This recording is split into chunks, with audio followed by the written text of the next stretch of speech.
Hi, my name is Dr. AJ Swoboda, and I'm the author of a new book called Subversive Sabbath, The Surprising Power of Rest in a Non-Stop World. I was recently having dinner with a friend who was telling me about this experience that he had had being in the military. In fact, he had been in the military for some 30 years. And he was telling me about this mystery in military history.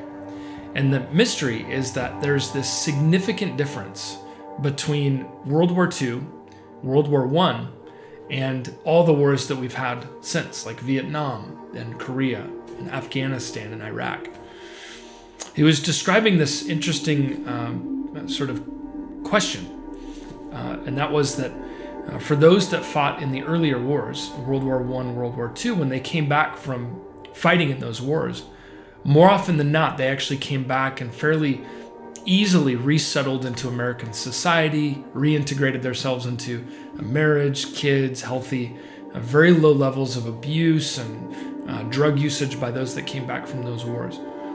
However, in subsequent wars, there was a significantly higher amount of abuse and drug usage and all sorts of social struggles for those that came back. In fact, he was describing to me how PTSD rates were really high in Vietnam after. Of course, there were different ways in which they diagnosed PTSD.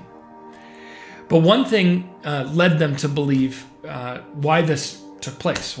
They had one theory, and that was that those that fought in World War I and World War II, when they came back, often when they came back, they did so by getting on a boat, being on the ocean for essentially a month.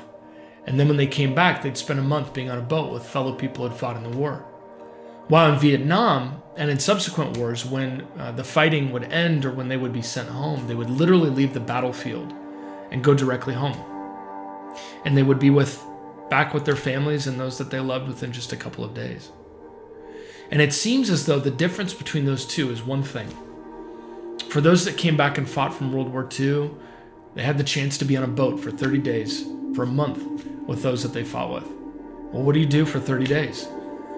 You cry, you weep, you talk about what happened, you process.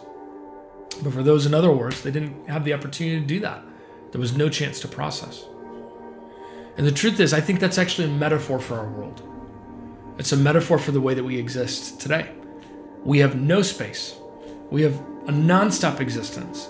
We never breathe. We never ponder. We never think. We don't have time to pray. We don't have time to weep. We don't have time to lament.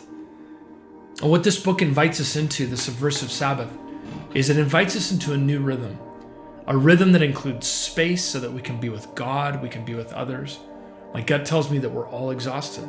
Experience tells me the same. So I hope you have an opportunity to read my book. I'm really excited to have written it. I poured my heart and soul into it, and I hope it serves you well. It's available through Baker Books Brazos, and it's available wherever books are sold.